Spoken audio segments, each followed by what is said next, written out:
You hear me? I can. Today, this roundtable turned into more of a panel discussion because we had so much interest in this. So, thank you to all the panelists, and we'll do some quick introductions here in a moment. We really want to have this be a conversation where we're able to ask questions and talk a little bit amongst the panelists about missing middle housing. Just a couple housekeeping rules here. We do have this set up as a webinar. So right now, if you want to pose questions and you're an attendee, if you would use the chat function, and we have a couple staff members, myself included, that are watching that for questions, and we'll make sure that as many as we can get posed to the panelists here today. We're also going to have a chance to do some follow-up later, so if we don't get to your question, we apologize. We have a 1 hour time frame, but we definitely plan on doing some follow-up to this. There's been so much interest in this topic, and we're really encouraged by that we want to do some additional follow-up. So you'll get a survey after this to find out what really resonated with you, what kind of topic would you like to hear more about, and we'll have some more follow-up information about that. Something I want to point out too, one of our resources, website that Housing North has is homesforourfuture.org. So please feel free to visit that. We have existing resources on there right now related to missing middle, but we will have some follow-up information on there also, and it grows all the time.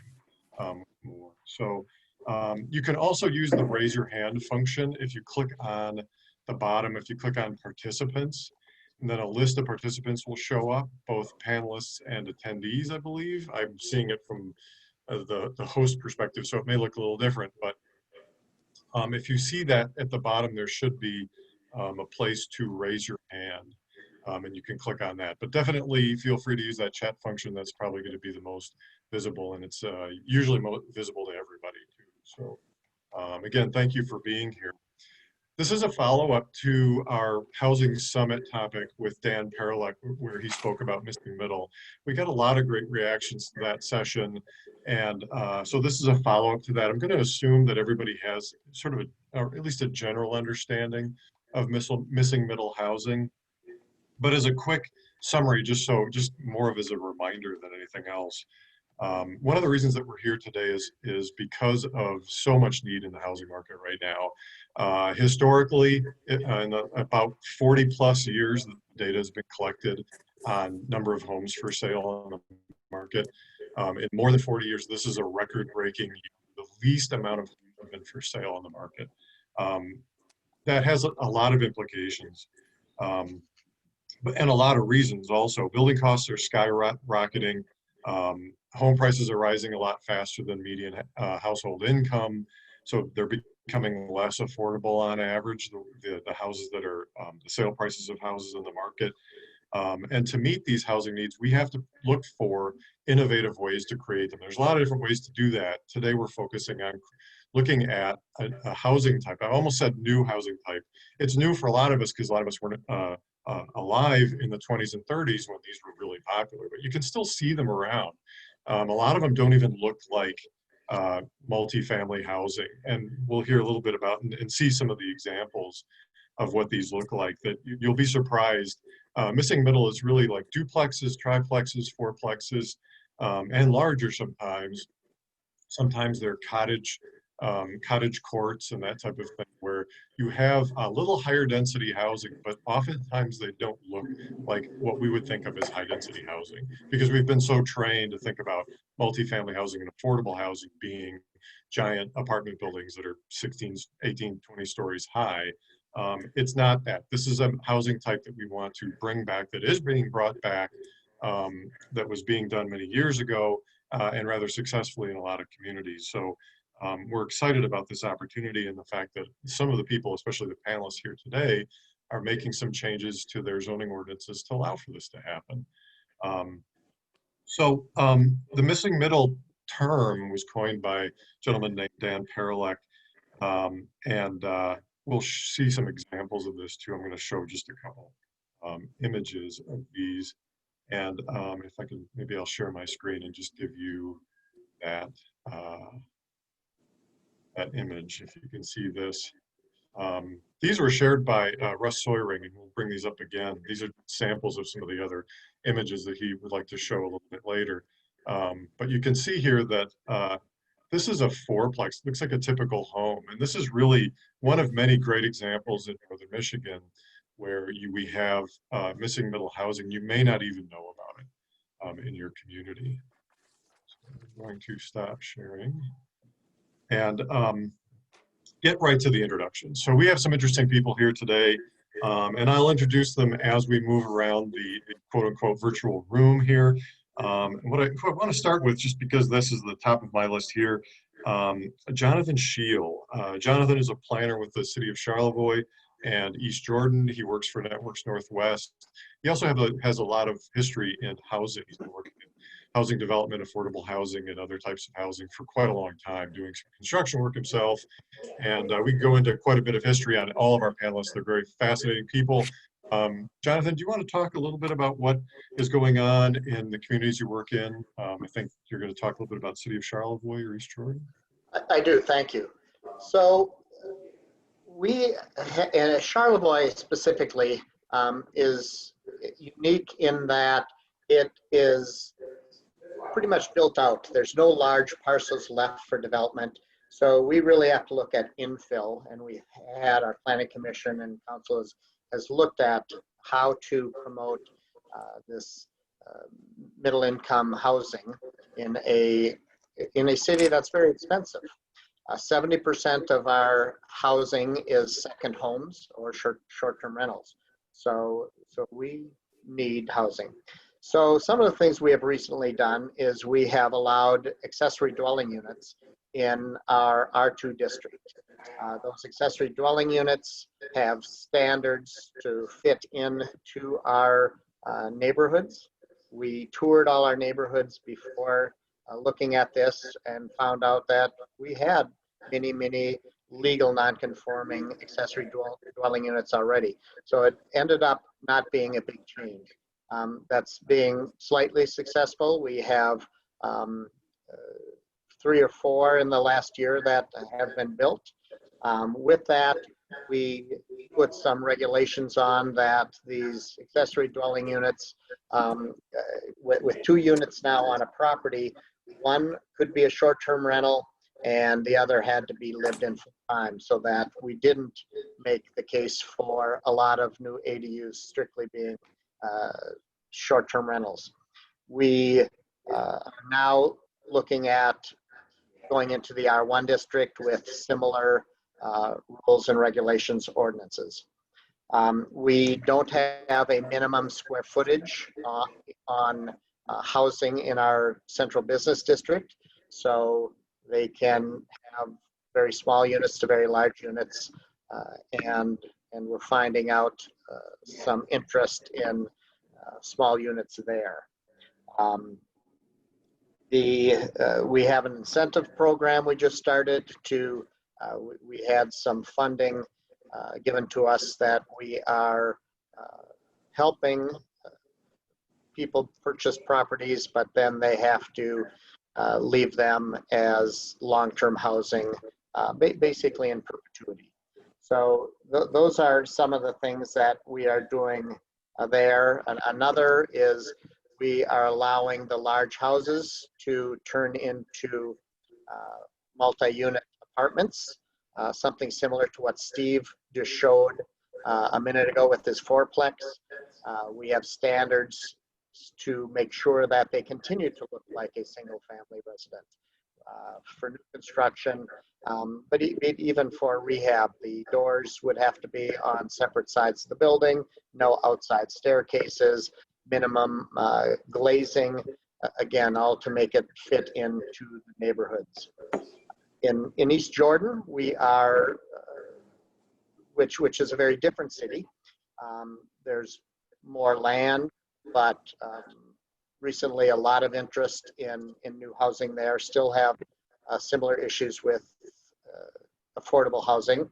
We have changed setbacks to lessen them to allow better buildings. We're allowing duplexes in single family areas that traditionally were just single family. duplexes with, again, different standards to make sure that they fit in. Change the lot coverage to allow more lot coverage.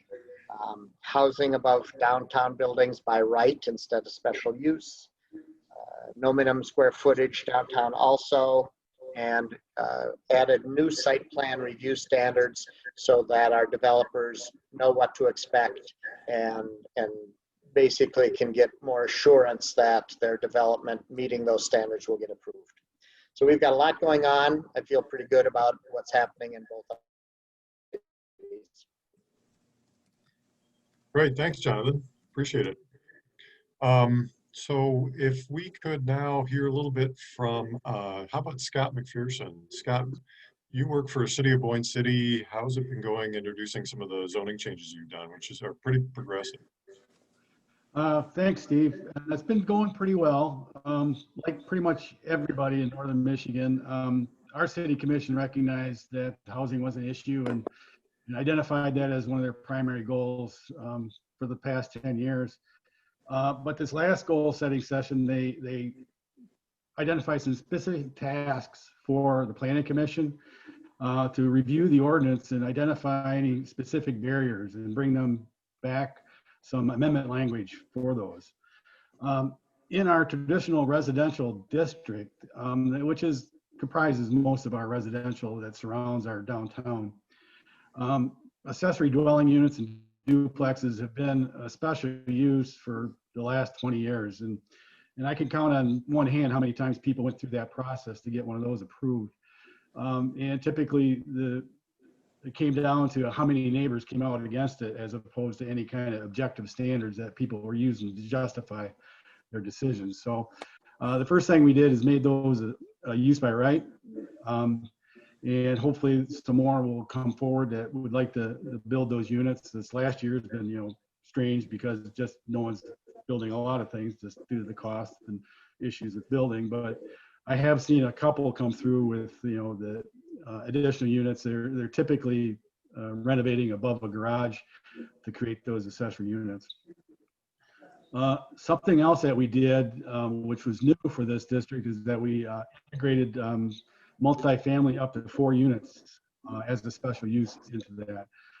Right now in our traditional residential district, we have sprinkled around town several multifamily units, and so those uses are definitely compatible. So to have some more, I don't see as an issue, and the support from the city commission, I think those would move forward if someone did want to move forward with one of those applications.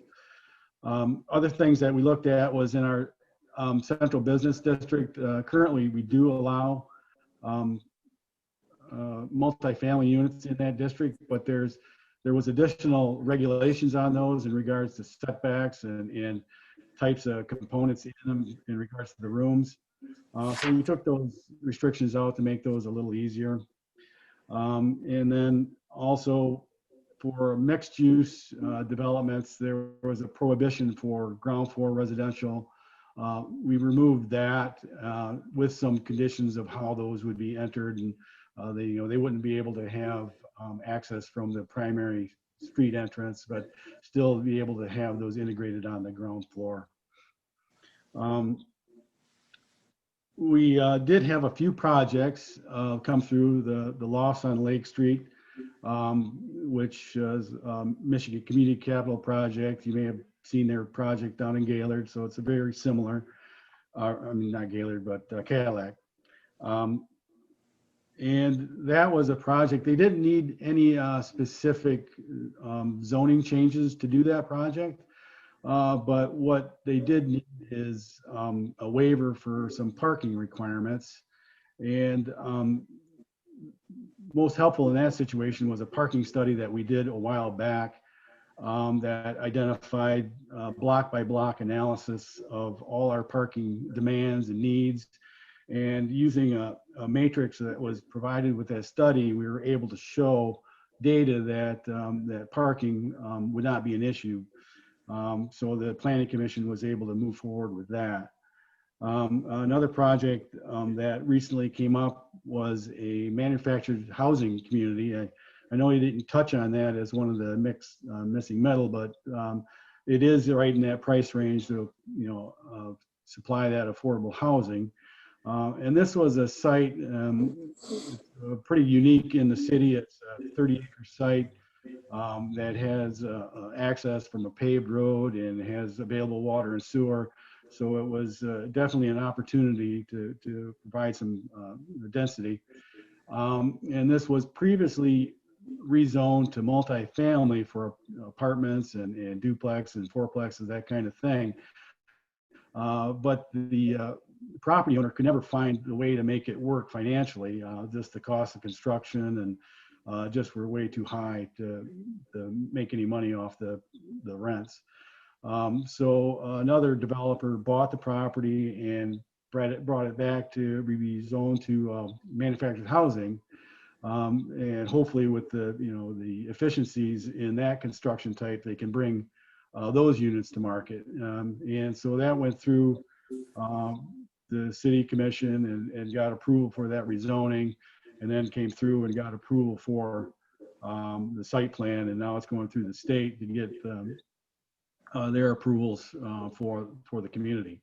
Again, back when I started, the city commission definitely supported us moving forward with innovative ways to help this issue, and so we knew when projects like this were brought forward, we'd have that support, and that definitely was the case, and we were able to make those things happen. So hopefully these projects will continue to move forward. Right now with these approved projects, we have over 200 units that can be probably built next year, and hopefully they all do come to fruition. Great. Innovative stuff. Thanks, Scott. Going down the list, Tammy Dernenberg.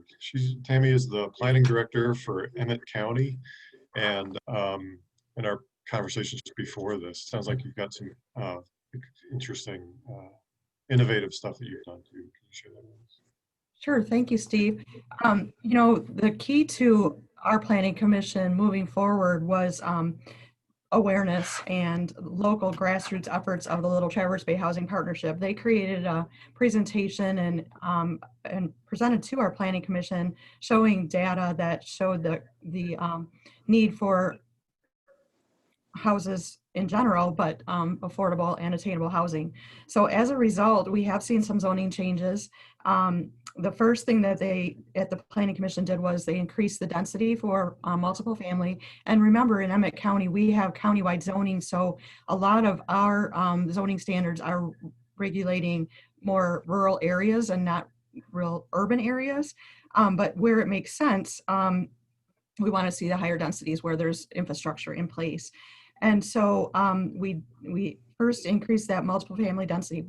We did also allow for duplex units in all zoning districts that allow for residential units, with a caveat that if it's in a zoning district that doesn't allow for multiple family, that one half of the structure has to be owner occupied.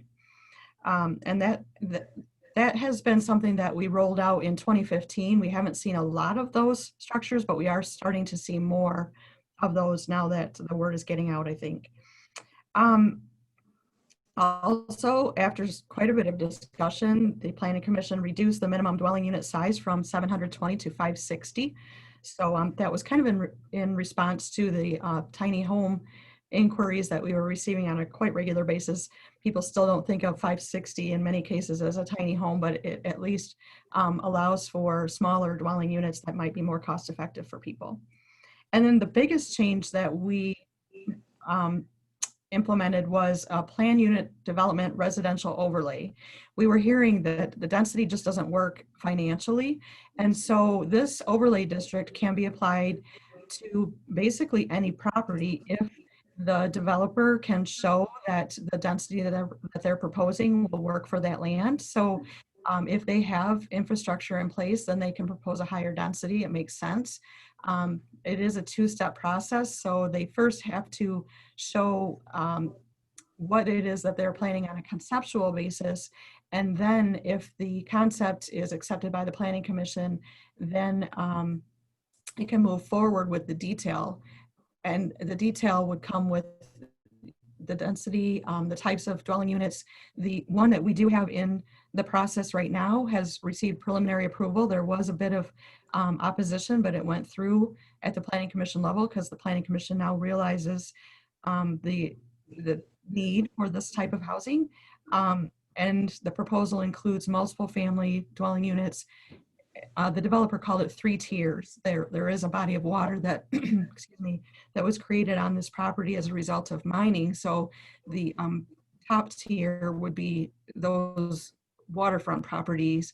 The middle tier would be workforce housing as a step up from the lowest tier, or the 3rd tier that they called it, which would be rental units. So that is the thing that I'm most proud of. We do have another applicant who's been talking to me about another site very close to the first site. So maybe we can have some significant new housing proposed in 2021. Great. Thank you. I'm excited to hear more about how that works out in the years to come. That's a great addition. Russ Sawyering.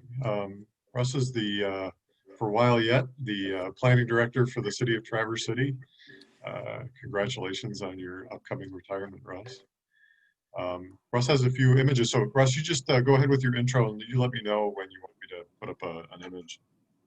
Sure, thanks a lot. Yeah, I'm a short timer here. But let me just go tell you that housing is extremely important in Traverse City, as it is in most of our communities in Northwest Lower Michigan. And the #1 goal of the Planning Commission is to really address more housing opportunities. City Commission is one of the top 5 goals as well, is that housing is of paramount of importance. I'll just say that we've done many little things over the years, incremental changes. And I think this is really important because communities often resist big changes. So if you can subtly make changes to your zoning code to allow for more housing, I think that's a really effective way to address housing. You won't get the big shot in the arm of a big project, but you'll incrementally over the years add more housing. I'll just tell you some of the things we've done. Back 21 years ago, when we adopted a new zoning code, we reduced the lot sizes for all residential properties. We reduced the lot width. We reduced the setbacks so we could have more compact type of living. And that has generated dozens and dozens of new homes in our single family neighborhoods. And that all helps a little bit. And it helps to build this more walkable community that we're after as well, by just allowing to have more people living close to where services and goods are. We eliminated minimum dwelling size altogether throughout the city. And that hasn't generated any micro homes or tiny homes.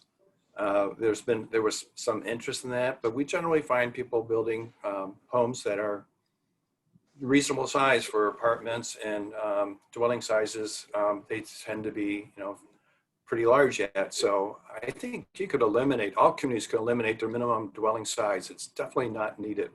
The government shouldn't be mandating that. The building code ultimately will dictate how big a dwelling has to be.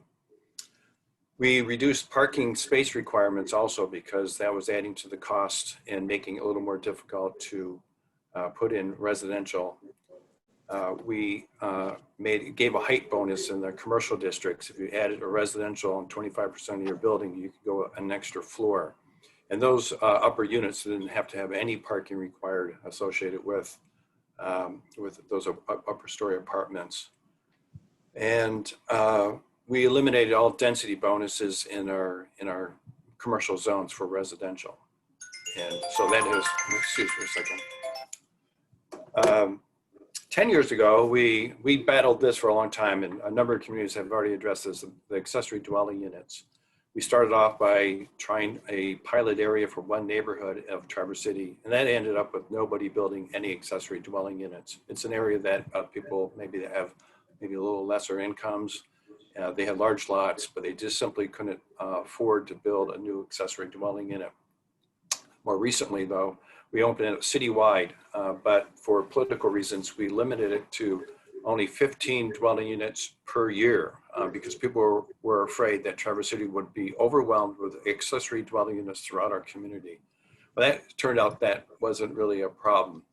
And we've been averaging probably around 12 or 13 accessory dwelling units a year. We haven't reached the cap of 15 that we have that we put in there. But since 2015, we have added 64 new accessory dwelling units. Most of them happen to be over garages. Some of them have been incorporated as part of the home. We do have a requirement that the owner lives on site for if you have an accessory dwelling unit. We also have a minimum rental period of 3 months in the accessory dwelling unit. Now you can rent your primary home on a monthly basis if you like to, but the homeowner could move into the accessory dwelling unit and then rent their house out on a monthly unit if they wanted to. What we've done this year is the Planning Commission has done, I think, a relatively bold move. We eliminated all parking requirements for all residential projects throughout the city.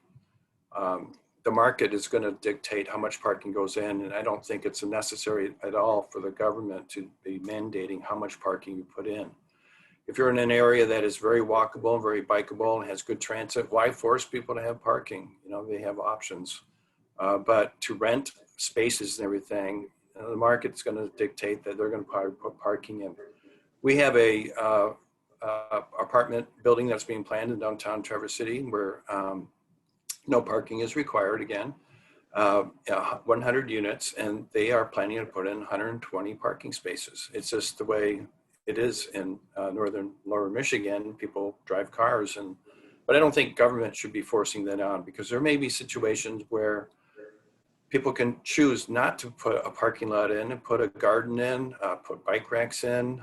They could put some extra dwellings in. There could be a lot of other better uses of that property than just having about half or 2/3 of the property dedicated to parking. So that was a pretty big thing. What we're working on right now, the Planning Commission has been working on is in our single family zones, allowing for 2 principal dwellings instead of just 1, if you have a kind of a standard size lot or bigger. And we were actually inspired, I'll just show you if you can see, this is a 1943 code. It's really precious. There's only a few of these in the world left. And we were very inspired that in the single family zones in 1943, you could put more than 1 dwelling on your property if you had at least 5,000 square feet per lot. So a 10,000 square foot lot, you could have 2 homes on it in the single family zoning district. We thought that was a pretty clever idea. We're discovering there's a lot of really good ideas in the old zoning codes. So the Planning Commission is looking at allowing for 2 principal dwellings as long as you have at least 4,000 square feet per dwelling. And to help this to happen, we're also looking at reducing the lot size down even further. Presently, we need 5,000 square feet per dwelling on a lot. So we're talking about reducing that down to 4,000 square feet in our older neighborhoods. But we're also looking at this in our newer neighborhoods, also reducing the lot width and lot area so we can get some additional dwellings. We've mapped this out through our geographic information system of finding out how many lots could actually take advantage of this. And there's like, I don't know, like 2,000 or 3,000 new homes could be built in Traverse City.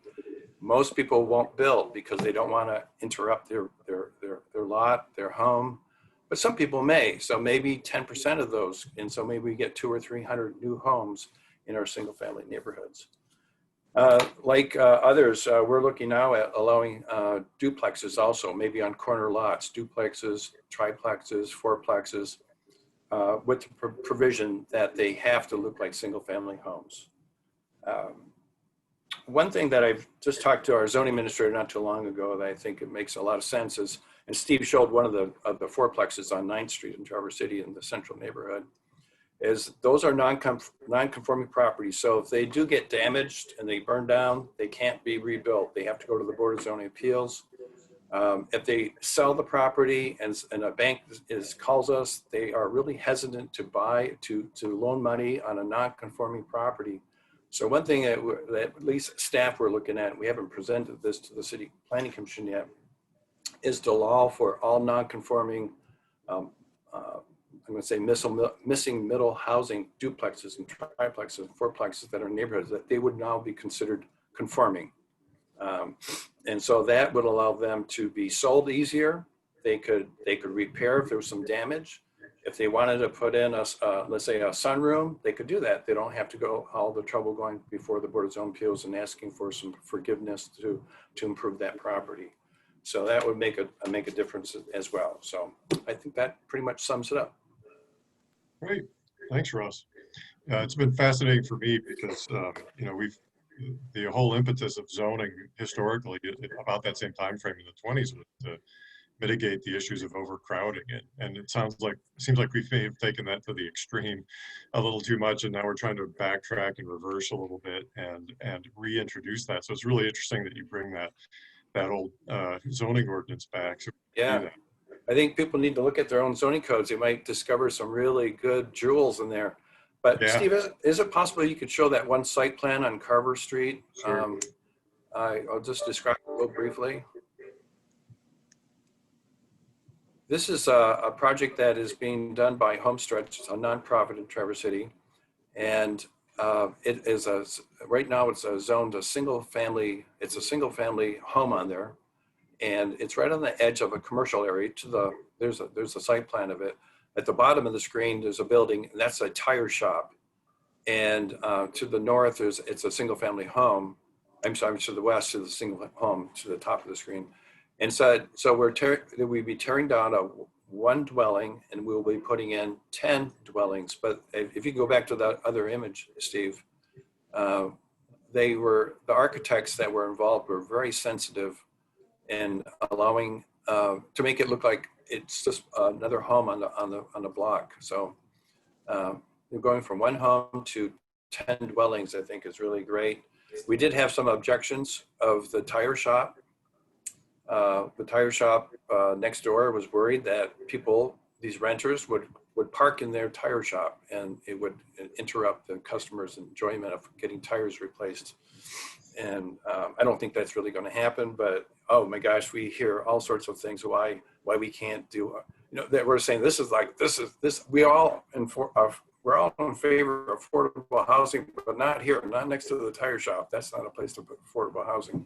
Yeah. But anyway, I think it's a great project. They're trying to get it financed now, but that's it. Thanks. Excellent. Thanks. Mike Sikola. Mike's a planner. He's been a planner with Manistee County in the city of Manistee. And Mike, tell us a little bit about what you've done. So one thing we were really working on was when our C3, our Central Business District, we were looking at some standards that had been in place for a while, and one of those was like a 20-foot had to be requirement that you had to have commercial use on the C3 business district.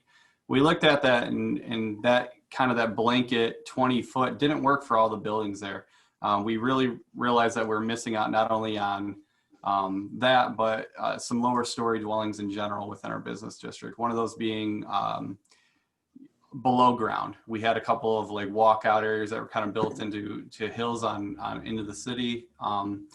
And they might have below ground on the backside, but they weren't able to utilize that for residential with our current zoning ordinance. So one thing we looked at was we wanted to have on the street or below floor level a maximum of 500 square foot, where they had to have 300 of that be at least a core living area. They could have bedrooms off of that, a maximum of 3. They had to be separate from the commercial area, and where we, at least 100 square foot of bedroom space. So those were areas that we really felt that we wanted to bring people downtown, and the regulations were kind of standing against it. So that was one way we were looking to try to implement something along those lines to kind of counteract that and make our zoning ordinance less restrictive in those areas. Because really we wanted people in our downtown area, and we didn't want, to prevent them from, spending their money living and working in those areas. One thing we have a real issue with the houses that are either blighted or less desirable in certain aspects of our town. One thing we're looking at doing is much like Tammy, is an overlay district with residential. Another thing we were looking at doing with that is there's been talk of, with our short-term rental regulations, if there is a restrictive number on there, to sit there and say, we would be willing to give you, if you participate in this area of town, in our overlay district, you don't have to enter into the lottery system or whatever's come up with for that, but instead we'll give you a X amount of years. You don't have to enter the lottery, and you basically become exempt from that. But after that amount of time, you would have to either enter the lottery or rent it out long term, or live in that building. So we're trying to incentivize the housing down there through the short-term rental regulation to allow for those houses that then become fixed up and become more desirable, and then eventually enter into our to enter back into a taxable value and stuff like that. That's another aspect of that I should touch on, is to also offer tax incentives to then fix that up, or they might keep you locked in for so many years. A lot of this is really early in our development, discussions that have been taking place, but we haven't necessarily implemented those changes yet. Another thing we've talked about doing is looking at our typical housing, and being all right with the manufactured housing that comes in that you might see, where there's an attached garage with a loft on it. It's a smaller square footage. It looks like it might belong somewhere else, but there's been a real turnaround in our planning commission to say, hey, is this a more desirable housing, or is this a desirable housing in the future? So that's really nice to see that they're understanding that there is an issue with our housing. I think with some of the other panelists on here, they're a little further along with the housing issue, where a lot of it in our area, I think they recognize it. I mean, but the real education pieces are still needed to move forward with that. So while we are trying things, it's interesting to see, with the other panelists, what has worked. And I think what Russ said is actually the small changes over time is really important as well. So. Great, thanks. Yeah, we've got some follow-up questions for everybody too, to kind of weigh in on what worked, what didn't work. So yeah, we look forward to hearing a little bit more. And so our final speaker here, last but not least, Josh Mills. He's the city superintendent for the city of Frankfort. Josh. Thank you. Real quick, Josh, sorry. If people are having a problem seeing all the people, we do spotlight some of the speakers, but in the top right corner, if it doesn't come back up, you have a gallery view button in the top right of your Zoom window. So thank you. All right, well, thank you. And fortunately, the Frankfort community has always been open and supportive of sustainable workforce housing. This has been ongoing for several decades. In 1982, we actually approved a USDA Section 8 housing development as a 26-unit development that's across the street from our Lake Michigan beach. It's an amazing development that really connects people with the core of our downtown. Then again, in 1984, we had a similar project more on the eastern end of town that created 36 units. And then we fast forward through the numerous changes that we've all experienced as communities through the 90s and in the early 2000s. And in 2008, we had a third multifamily development come forward. This was Hollander Development. And this was under the MISHDA program, the 80% AMI program, and overwhelming acceptance by the community. It actually was developed on an old warehouse property in the eastern portion of our city next to our industrial park. And it's been an amazing development that's allowed many people in our community to have sustainable workforce housing. But what we discovered with the 80% AMI projects is that although it was meeting a great need in our community, it wasn't allowing our workforce to grow and expand with their income with these types of developments. So that created a situation back in 2010 where our primary focus, we did a complete overhaul of our master plan. And the primary focus on that was the development of sustainable workforce housing. And then following the adoption of that master plan in 2011, we did a complete overhaul of our zoning ordinance where we created, 680 square foot dwelling allowances. We completely allow ancillary dwelling units throughout our community. We created numerous residential zones to support duplexes and townhomes. We expanded our Main Street corridor zoning to encourage more flexibility with mixed-use developments and apartment facilities in certain areas of the downtown corridor. We enhanced the creation of a PUD ordinance that allows a significant amount of flexibility with housing options and size and locations. We increased height minimums, and we significantly streamlined the site plan review process and eliminated essentially all special use options. We created a permitted use guideline that encourages a multitude of development throughout the community, and it's been successful. But again, what led to that is hearing Russ in Traverse City, we went back to our first zoning ordinance that was created in 1933, and they were just spot on with how they took advantage of how the properties and how the lots were platted and what could be facilitated. They were just, this is, when we reviewed that, we just generated so many ideas, and think our housing stock had a significant amount of carriage houses, and what families would do in the early 20s is they would move into these carriage houses, then rent their homes out for the summer to folks that came up to Frankfort from Chicago, St. Louis, you name it. Yeah. So they were ahead of their time as far as being creative with the utilization of their property and generating income for themselves, but also creating opportunities for the community. And I remember I was born and raised in Frankfort. There were so many quadplexes and multi-housing units throughout the city. But when things started to change in the 90s with the tax structure, a lot of those went away. So when we revisited our zoning ordinance in 2011, we wanted to create an opportunity that went back to that turn of the century style of thinking and create more opportunity. We're not done. Actually, scrutinizing existing ordinance, we do want to look at that 680 square foot footprint, because I echo what Ross was saying we've had this in place for nearly 10 years, and I don't think we had one home as small as 680 square foot. There might be a couple cases, but again, I think the market dictates the sizing of that, but at least we have some flexibility to allow that.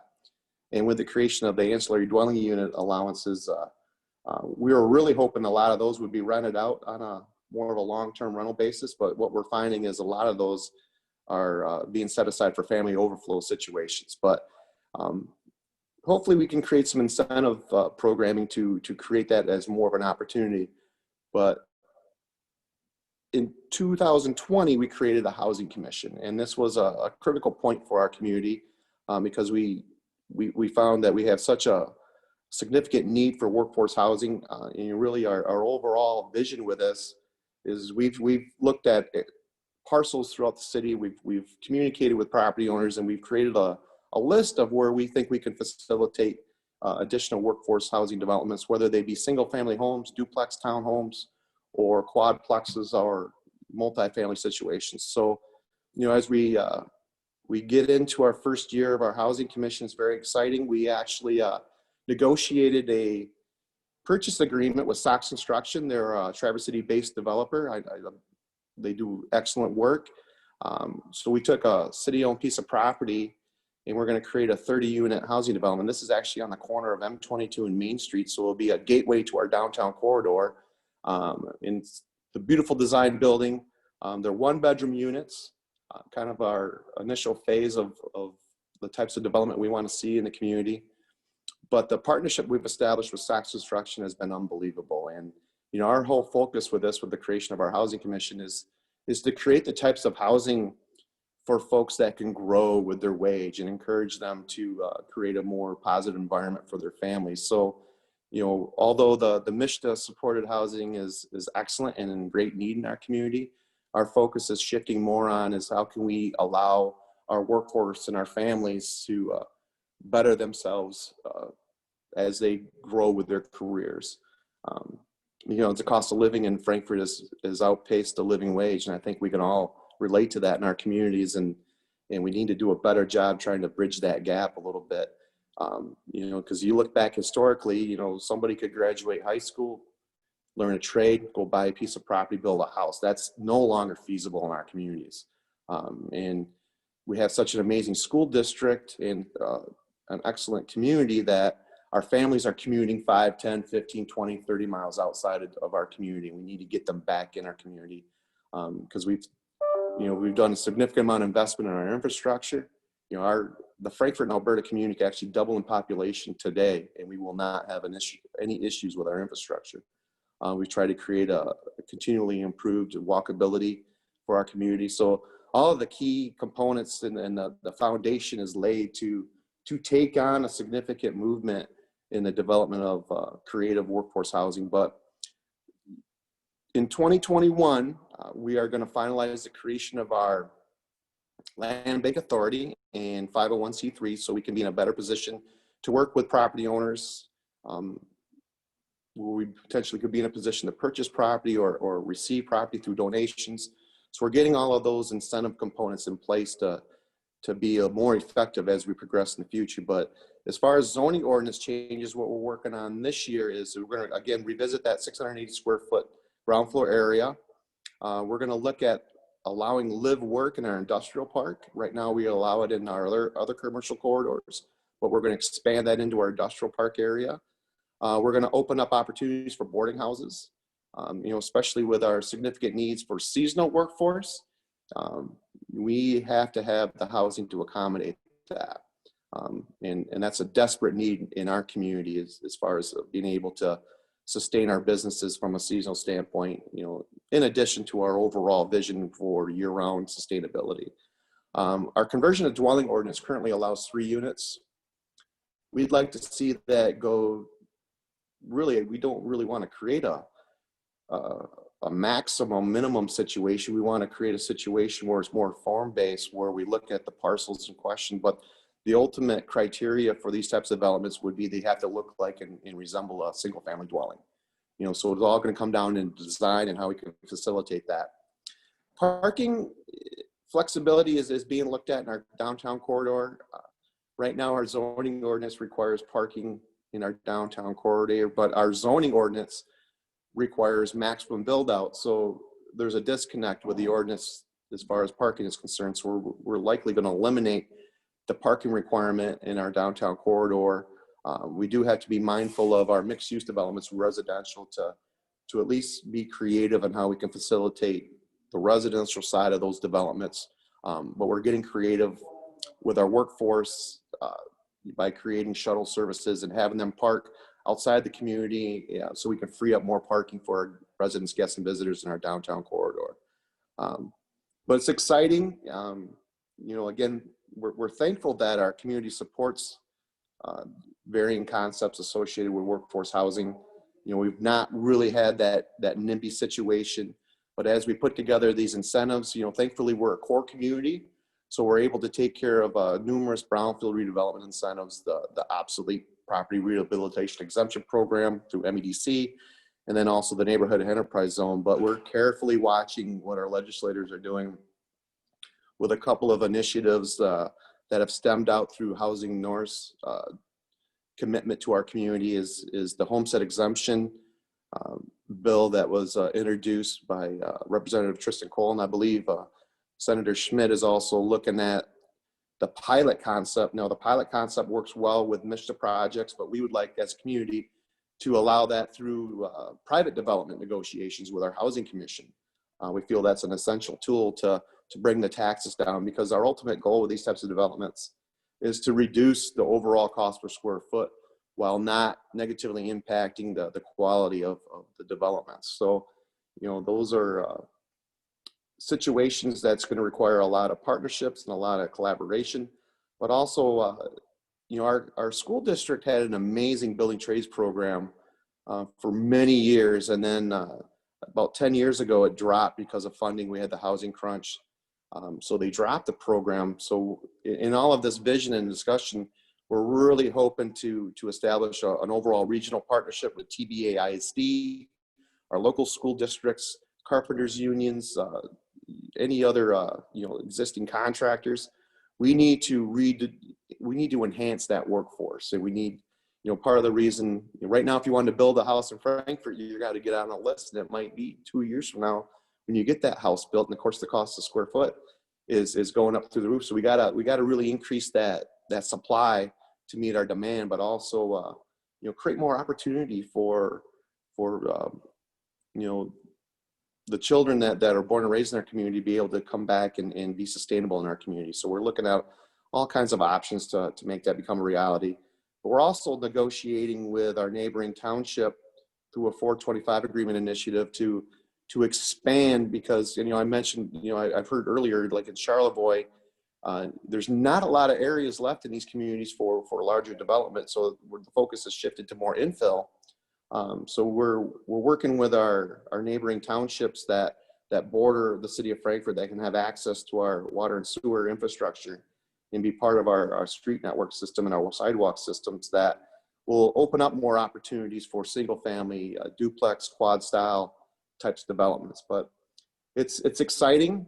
Some of the obstacles that we're faced with is, in my situation, I'm city superintendent, I'm zoning administrator, I'm executive director of the DDA, I'm executive director of the Housing Commission. So trying to get more people on board to help with our initiative. And thankfully, we have a lot of people stepping forward and have taken this on. And, what's been really nice to witness is those individuals that have chosen to make this their home, they understand that we have to invest in this, because their quality of life is impacted if we don't have the ability to do a better job creating this type of housing for our community.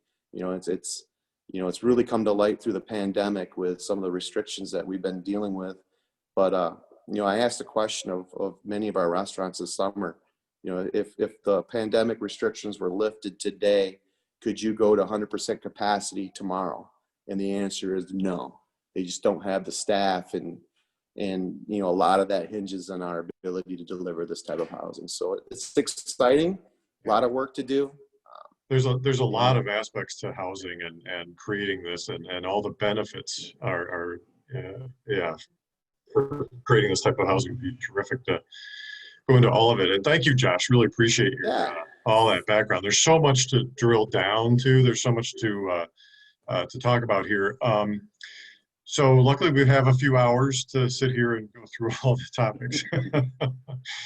We may go a little long here today, but we're definitely going to follow up on all this. What I want to do real quickly is turn it over to Emily. Emily Meyerson has been an influential planner in a lot of the communities in Northern Michigan for a long time, and I'm excited to introduce her. I am the Charlevoix County Housing Ready Program Director. She is my cohort. In addition to all the other things she does, she is also the Emmett County Housing Ready Program Coordinator. So Emily, we turn it over to you. Well, thanks, Steve, and welcome everyone. Thanks for being here. Let's see, we might run a little long, but I wanted to ask each of the panelists at least one question. So Jonathan, one question we have for you in Charlevoix and East Jordan: what type of missing middle housing sort of resonated with the public when you were bringing things forward to make changes? What did people in your commissions, what were they interested in the most? So again, the two communities are vastly different. So in Charlevoix, because of that infill need, it really was about the accessory dwelling units. Make sure that they fit into the existing neighborhoods. But the public in general was very positive that could be very helpful, that it wouldn't create problems of the higher density of parking, things like that. We were pleasantly surprised of how well that what was accepted. I really believe what helped was the original tour of the neighborhoods to show what existed. And as at least one of our other panelist today said, you know, back in the 40s, those type of things were legal, and we're seeing that return. And that is what really makes a lot of our community special, is they're laid back a little off the curb, but I mean, I don't think anybody really recognizes them until they're pointed out. Then all of a sudden, wow, you know, that's kind of nice. East Jordan, a little different. You know, we're looking at larger parcels there. We're looking at manufactured home communities. That's really what we think we can get a large benefit quickly in the East Jordan area. Again, that cost of housing is just so high. East Jordan people know that, and the manufactured homes have come up in just tremendous quality of just even a few years ago, and are so much more acceptable. So that is what we're looking at, and what the public and our elected officials are looking at in East Jordan. In Charlevoix, how many ADUs have been built since you changed that ordinance? So I believe I've had 6. There's a couple under construction right now, 6 in the last 18 months about. And there's just a lot of interest. I think we're going to see a lot more. Great. Thank you, Jonathan. Thank you. Mike, in Manistee County, is there an understanding, you were saying you're sort of at the beginning stages of a lot of things. Is there an understanding of the need, or what kind of awareness are you having to raise with the general public to try to move some things forward? So a lot of what has been discussed today is pretty new to a lot of the people in Manistee County, where they consider themselves mainly still the very resort community, where they have the larger size housing, but they're within, like, I'd say probably the last year, there's been a real push. I mean, with the rising tide and the work that Lizette did here for us, that really helped out to kind of raise that awareness. Also to kind of give them an implementation plan in the city to move forward. But a lot of that is still the reluctance to either say, hey, there's a problem, or the change in the community that we would normally, we want this to be our community. We're reluctant to that change. We still have the community come out aggressively against a lot of the changes that are, that the other panelists have said. So a lot of that is really going to be education on our part moving forward, and in saying, hey, these are, good planning practices that are being implemented in the rest of our communities. We're slowly getting there with within the city, I believe, with, they're understanding that there is an issue. They're realizing that workforce housing is a big task with, for just in my experience, we just hired a new planner. They've been looking for over a month now for housing. And it is very difficult for them to find, and they're a young family. So the real sell for our community has been, if you value the younger generation coming in, as you say you do, we need to find innovative ways to meet their housing needs, because the starter home isn't there anymore for them.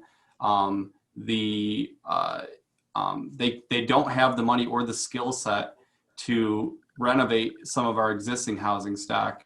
So what are the other ways that we can do to address this? So getting the community to buy in is going to be our biggest challenge to those housing needs, and understanding that while you might be comfortable in not facing a housing issue, if we want our community to continue to grow and for younger people to invest in our community, we're going to need to address this issue. So that's really where we're at. It's really going to be a lot of education and getting the community buy-in for us. Great, thank you, Mike. Scott, what in Boyne City, what ordinance changes, when you were making some of the ordinance changes you talked about, what was not adopted? Like, what did you propose that was not adopted, and why wasn't it? The one proposal that we were looking at was in our industrial district to have that kind of live work. As Josh kind of mentioned, and I'd definitely like to touch base with him in regards to how they managed to do that with theirs. Our planning commission was really resistant to looking at including residential into the industrial district anyway. I think we would like to go back to that issue and see if there is some opportunity there. But that was really the only one that that we didn't get through. Okay, thank you. And Russ, the same thing for you. Same question. When you are making, proposed ordinances over time, and you guys have done a lot, what was not adopted and why, and what did you get the most pushback? I mean, it was really interesting, watching the no parking standards get adopted in Northern Michigan. That's a big one up here, so. I was hoping you wouldn't ask that question because I don't have an answer on that one. We got pushback on just about everything. But I think you just have to keep at it, and perseverance wins out. In terms of the accessory dwelling units, I guess I would just go back on that. Is we had to limit them to 15 dwelling units per year, per calendar year, because we were again afraid that maybe we'd be over flooded with accessory dwelling units. We don't really need to do that, but I think sometimes you have to kind of soften the amendment sometimes to get it through, and then you can always kind of address it a little bit better. One thing I didn't mention that we had some pushback on, I think that I guess I could answer the question you asked now. We have a lot of short-term rentals and a lot of pressure for short-term rentals. So the Planning Commission wanted to eliminate short-term rentals in certain of our zoning districts. And because people have purchased properties at premium prices so they could do short-term rentals, there was a big pushback for that. When I went to the City Commission said, well, we sort of agree with that, but we're going to say that when you do a new development down in our commercial districts, in our 2 zoning districts that we were talking about, that at least at the most you can have is 25% of the total dwellings can be short-term rentals. 75% have to be for long-term rentals or long-term sales. So there was a little pushback that from property owners that said that they've invested a lot of money and paid some premium prices. They have plans already done, they're ready to buy, and they came out and spoke against restricting short-term rentals in our commercial districts. Okay, thank you. Tammy, in Emmett County, what changes are in the works now to further the development of these types of missing middle housing? Well, it's not so much changing to the ordinance, but it's making awareness to the people that are contacting us that want to do some housing. Something that we are seeing that I failed to mention before was, we had some failed subdivisions, if you will, from the mid 2000s and 2010, that decade. And we are starting to see some manufactured housing and other housing constructed in those developments. So we are seeing some infill in places that already have some infrastructure. We are working with our consultant to go through our zoning ordinance and find out what we have that is causing a barrier. So we are in that process. We've started that discussion. Our work plan was 90% or probably 80% focused on housing for the next year. So we will be looking at what we can do to improve our ordinance to allow for more diverse type of housing, as well as higher density if that's the way that the Planning Commission wishes to move. Okay, great, thank you. And the last question from me for Josh is what, it sounds like in Frankfort, all these different types of housing types have been allowed over time. So what do you see built the most in town when it comes to the missing middle? Is it duplexes, fourplexes, cottage courts? What are you seeing being built? Well, we've had a couple different market studies done in the last several years that kind of help guide what the overall need is. So we're hoping to really achieve a balance of types of housing. With the multifamily, we're hoping to achieve 1, 2, and 3 bedroom type units. But I see overall, just a significant amount of combination. We'd like to create a transition for folks. Start out with multifamily options, focus on quad type plex units in different areas of the city, shifting to duplex townhomes and then single family. So with some members of the workforce, the 1 and 2 bedroom units are going to be adequate. But as we try to be more desirable and more accommodating to the families, we had to be mindful of those 3 bedroom plus type developments. And that's where I think we're going to get a lot of infill with single family development. We with the creation of our land trust, we could even see situations where we have parcels that would have a duplex on it and then maybe an ancillary dwelling unit. So a 7,500 square foot lot may yield 3 dwellings. And we have a lot of flexibility with the types of bedrooms and the size of those units that we can accommodate. But we're still in the early stages of really what our demand is. Our next development will be a 30 unit 1 bedroom development, and that'll be on our Main Street corridor. That should actually break ground in the spring of 2021. So we're really excited about that. But that's a modular type development that we're working with Stocks Construction. So we want to take that philosophy and that style of procurement and shift that focus into various designs that would achieve, areas that we can facilitate quadplexes, the duplex townhome, and of course the single family dwelling. But we're also going to be looking at some of our historic downtown buildings to see if we can do a better job accommodating more efficiency type units in our downtown corridor. We have several buildings that just have vacant space on the second level that we feel coming in and partnering with the property owner can create some opportunity and also alleviate some of the expense and from a taxi standpoint, but also from a building maintenance standpoint from the property owners, and then create housing needs that will enhance the ability to create more workforce within our community. So I don't know if I've answered that correctly for you, but we're really looking at a significant mix of housing that can meet the need. And I personally would like to see more townhome, duplex, single family type developments occur in the community, because I'm fortunate enough to be born and raised in Frankfort, but I also was fortunate enough to leave and come back.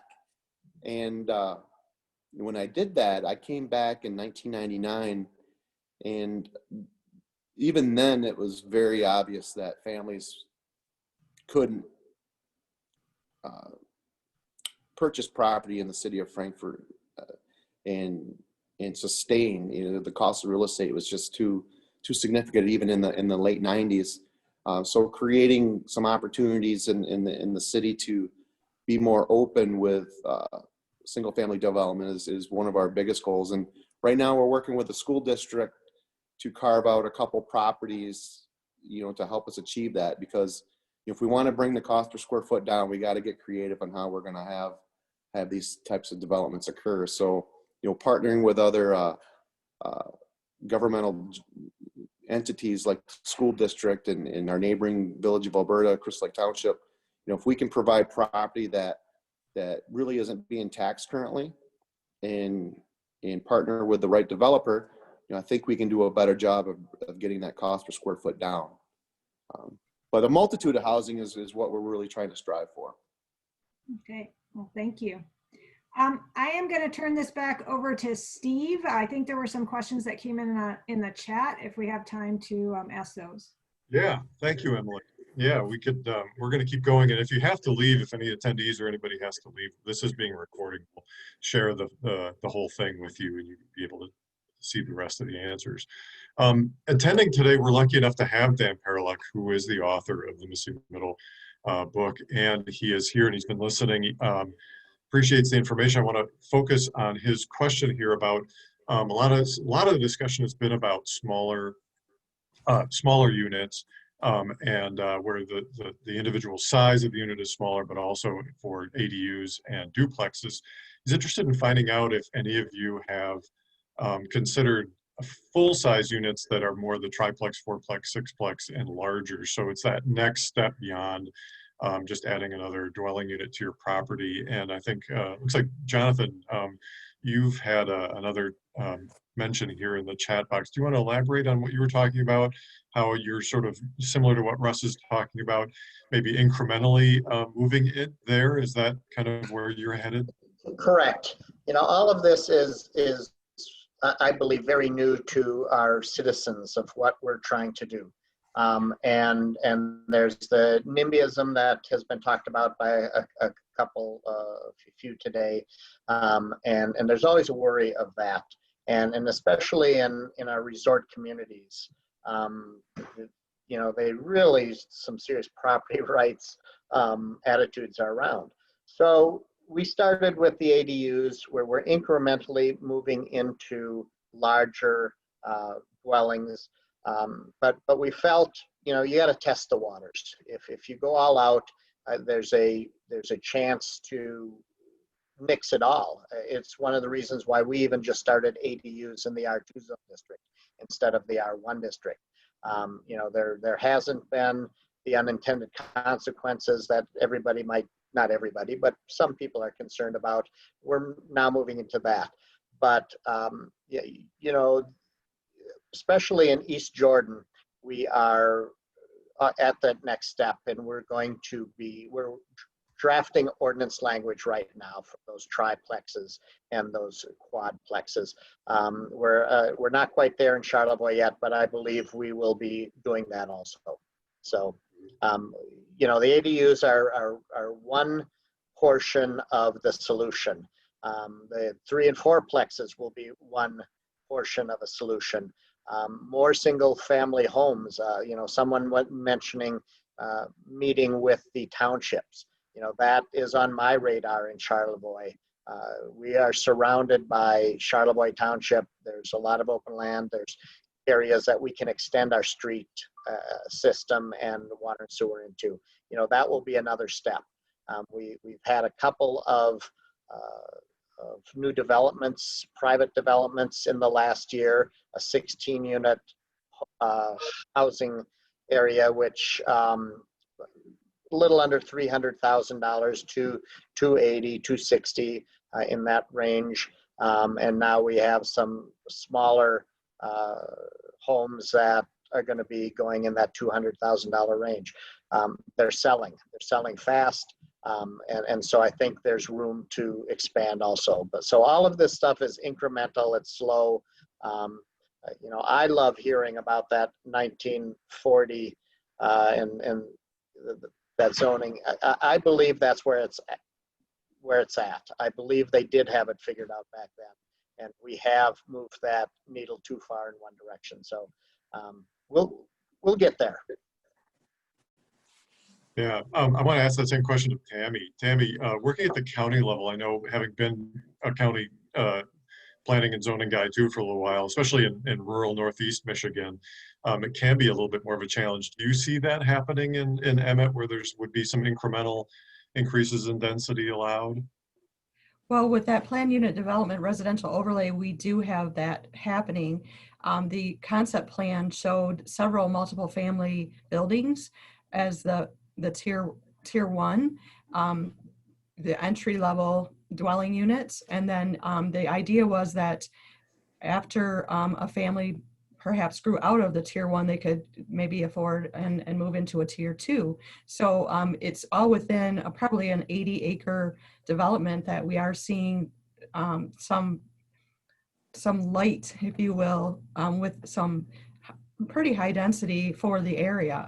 It isn't necessarily a completely walkable community, although when the developer came in, that was something that we definitely stressed, was that we would want to have walkability within the 80-acre development. And then we also allowed for some accessory uses within that development that would complement the dwellings and the residences there. So it is a challenge. A lot of our area does not have sanitary sewer available and doesn't have city water available. So that is the challenge. And, we need to work together with our municipalities and our developers so that we can realize some of those higher densities within our area. Great, thanks. Similar question to you, Russ.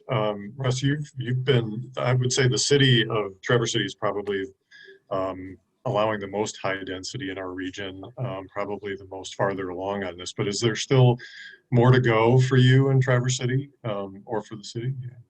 Yeah, I certainly think that we're going to be on this path of trying to allow for more housing opportunities throughout the city.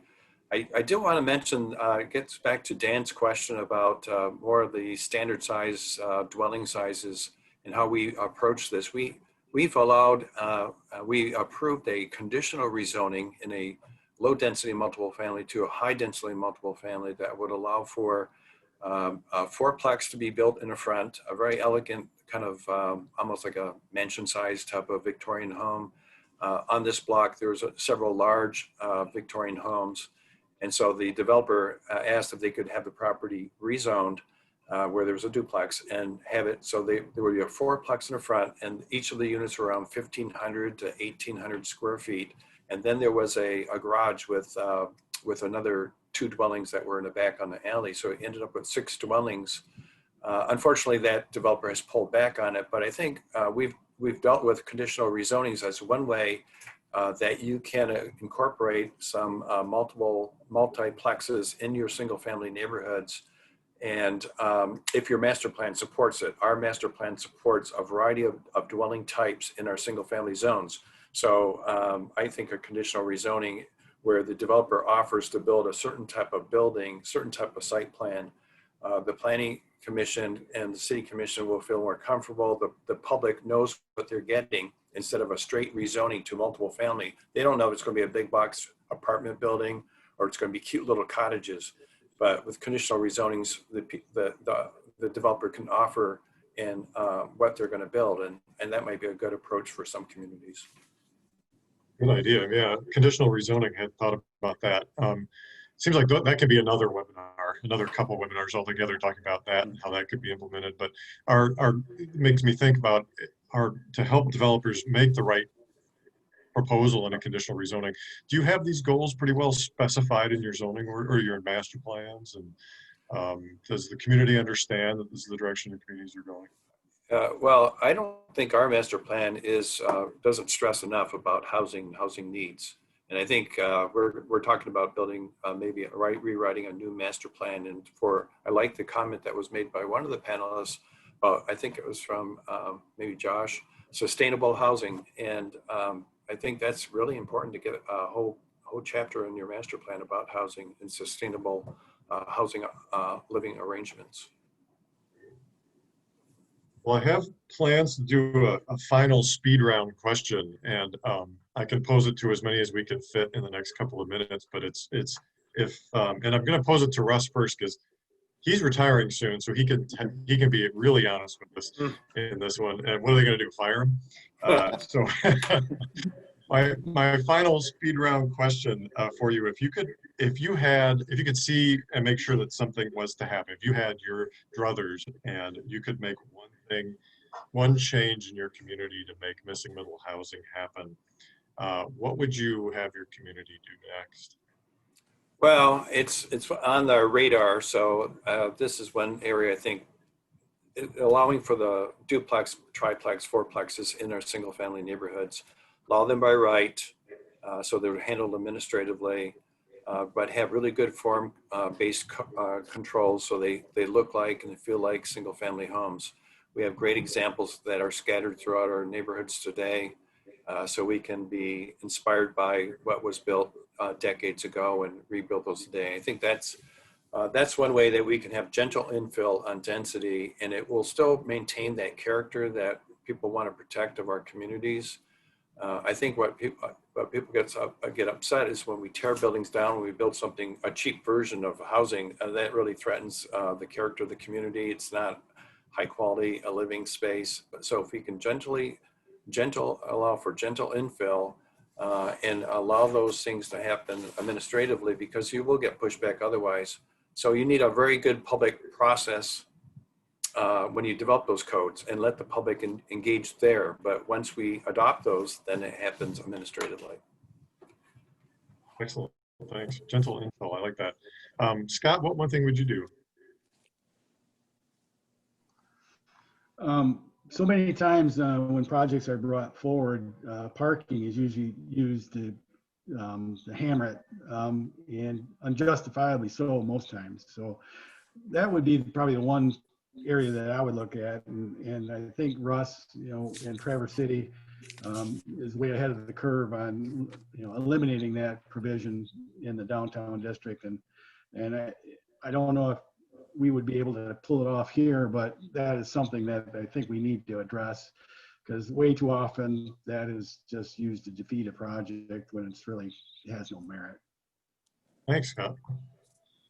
Josh, how about you? Well, I really have to echo what Ross was saying about the quadplexes and those types of units. We really need to, if I had a magic wand, we'd see a lot of that with our infill development. And again, on the form base, the look, the feel needs to be single family, but they have the ability to accommodate, anywhere from 3 to 6 units, I think is critical. And that's a real cost effective way to generate that type of housing. But also I'd love to see more boarding house opportunities and create a permitted use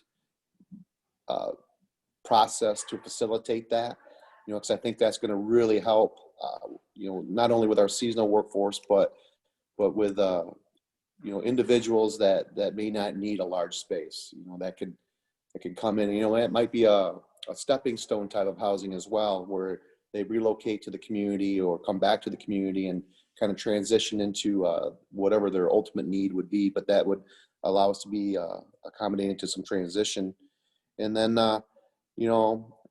my city council members might not agree with this, but really would love to create a flexible tax incentive program to really enhance the partnerships to create this type of housing, because at the end of the day, we gotta reduce the cost per square foot to deliver this housing, and we just really need to be creative on how we do that. So the building material expenses right now is just it's ridiculous. So whatever we can do to help minimize that impact, I think will help with the delivery of this housing. So Yeah, we've got a lot of discussion today about things you can do just to encourage more affordable, attainable housing simply by reducing regulations. But no doubt the key is no matter what, you got to have some funding to help these efforts. Jonathan, how about you? What one thing would you do? So as a planner, I agree with the fourplex, that type of thing. But as a public policy influencer in our communities, I really believe I am attempting to help make partnerships with school districts, other public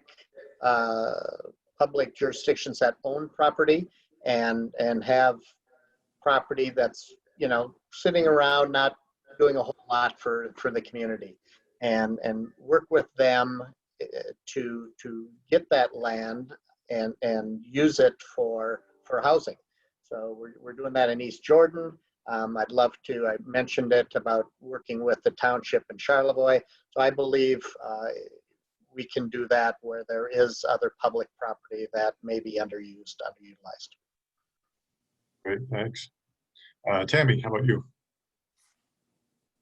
Actually, we are working on this now, reducing the time that it takes to go through the review process. So streamline the review process, try to make more uses use by right when it comes to housing, look at form-based versus conventional zoning in some areas where it makes sense to do that.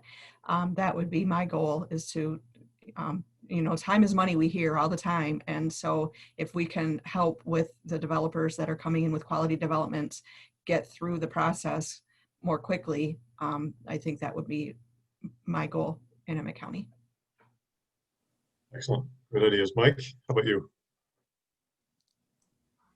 So one thing that Tammy had talked about that they had actually implemented within their county there was kind of a housing task force. we have the beginnings of that with something called Manistee Forward. But the partnerships with not only the city, but the county as a whole, and having those champions within the community that could represent the areas that we're less prone to be in. So that, if I could have one thing, it would be to have, those partners within the community to do those. Cause like I said, we're at the very beginning of it, and we're really trying to educate our communities to where, we don't want to be in a situation where, 10, 20 years from now, we look back and we say, wow, we really missed an opportunity to address some of these issues. Even though it's here for the city, our townships and our villages, we're not quite to that point yet. So to sit there and if we could bring one thing, is it would be, those community partnerships. And that is a point of, we're going to have to reach out and develop those. But if I could bring forth one thing, it would be, a community representation and people that want and are willing to, step forward and say, hey, this is important. That's just kind of where we're at. I value what the other panelists are saying with the triplexes and the quadplexes, but with our incremental changes that they've all discussed, as well as we've said, I think that's a bit of a stretch for us at this time, just because we get pushbacks on a duplex going in next door, or a multiple family dwelling. So with that being said, I think that's really what we would be looking for. Great. Very interesting. A lot of different communities in northern Michigan. I remember being at a public hearing for the bypass in Petoskey many years ago, where they were talking about increasing traffic. There was discussion. There was a gentleman that spoke that it resonated with me, where he lived in a dense community like what we're describing here that has missing middle housing downstate near Detroit. But when he moved up north, he wanted his 10 acres and not to see his neighbors ever again. So it was a whole different, same person growing up, it influenced him, but being in this northern Michigan, there were some challenges to him adapting to the idea that there would be crowds up here too. So I don't think any of us are alone in having communities that have a real mix of people with different goals, but having your community involved in this process is absolutely critical. Making incremental changes is critical. So a lot of great ideas today. We could spend another hour and a half just drilling down into all of these. So really appreciate this. One final Q&A that came through that I want to just throw out there real quick, if anybody has a quick answer. I think it's a really good one. As we talk about higher density and eliminating parking, here's a real good example of a specific question that could be a challenge. Up here we have a lot of boats, campers, and utility trailers. Great question about how do you deal with those if you've eliminated parking requirements. Russ, or yeah, let me just jump in on that. Thank you. When we eliminate parking requirements, that doesn't mean that we don't allow parking. It's just saying that government's not going to mandate you put the parking in. And so quickly the pushback we have is like, how can we possibly live without automobiles? We live in northern Michigan, it snows out. We need our cars. And I have to keep on reminding people, we're not eliminating the allowance of parking. We're just saying we're not going to force you to have parking in. So people that have boats and trailers, I mean, there's storage units you can rent and put those in those storage areas. But I don't think, it takes like 325 square feet for a parking space. That's valuable space in the city that maybe somebody could live there instead of having the car live there. Yeah. Great. So I wanted to pose that because it's a great example of some of the follow-up practical questions that we very much expect to get.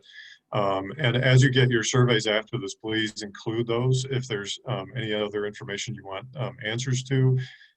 We at Housing North will do our best to help you or pass you on to some of the experts that we have in the area that we know of.